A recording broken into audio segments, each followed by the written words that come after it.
আসসালামু আলাইকুম।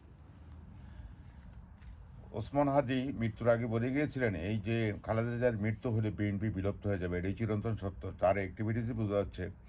কারণ জনাব জিয়াউর রহমান, খালেদা জিয়া তারা জনজনই শহীদানের মর্যাদা পাবে, যেহেতু প্রয়োজনের মাধ্যমে তাকে হত্যা করা হয়েছে খালেদা জিয়াকে নির্মমভাবে। তবে একটা জিনিস স্পষ্ট বোঝা যাচ্ছে যে তারেক রহমান যে আনন্দবাজার পত্রিকার খবরই ঠিক।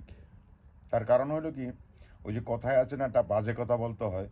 কেউ যদি পাছা মারা টাইট মতন খায় না, সে হাঁটা দূরে থাক, বসে থাকতে হয় ব্যথার ঠেলায়। আর যদিও হাঁটতে পারে তারপর চেকায় চেকায় হাঁটে। তা তারেক রহমানের এই অবস্থা। জাতি আশা করছিল, কারণ তারেক রহমানের বিএনপি একটা বিশাল বড় দল। এই তারেক রহমানের কাছে আশা করছিল দেশটা একটা শান্তি শৃঙ্খলা আসবে, দেশের ন্যায় বিচার প্রতিষ্ঠা হবে, ইনসাফ প্রতিষ্ঠা হবে।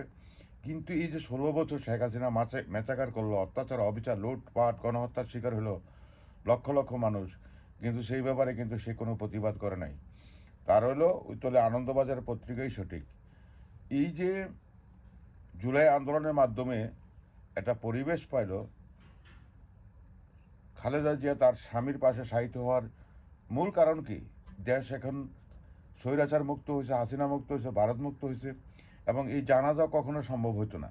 আর এই জানাজা তো বিএনপির লোক না, এটা সর্বস্তরের মানুষ আসছে, যারা দেশপ্রেমিক, ইসলামপন্থী, দেশকে ভালোবাসে, তারা এখানে শরিক হয়েছেন। তারেক রহমানের এনে 70 লক্ষ যদি লোক জানাজা এসে থাকে, তাহলে তারেক রহমানের আত্মহরা উচিত না যে এটা বিএনপির লোক। এখানে সর্বস্তরের। আরে তারেক রহমান যাকে আপনি কটাক্ষ করে বাংলাদেশে আসছেন, জামাতকে কটাক্ষ করে আপনি লন্ডন থেকে কটাক্ষ করছিলেন, সেই জামাতই খালেদা জিয়ার লাশের খাট বহন করছে, মিজানুর রহমান আজহারি, মামুনুল হক। তা আপনি কাকে কি বলতে চাচ্ছেন? লজ্জা ব্যাপার। আপনার কৌশল অত্যন্ত দুর্বল। তবে আপনি যে বাংলাদেশে একটা অপদার্থ নেতা, সেটাই ইউনিভার্সাল ট্রু। বাংলাদেশ জিন্দাবাদ, ইনকলাব জিন্দাবাদ, ওসমান হাদি জিন্দাবাদ।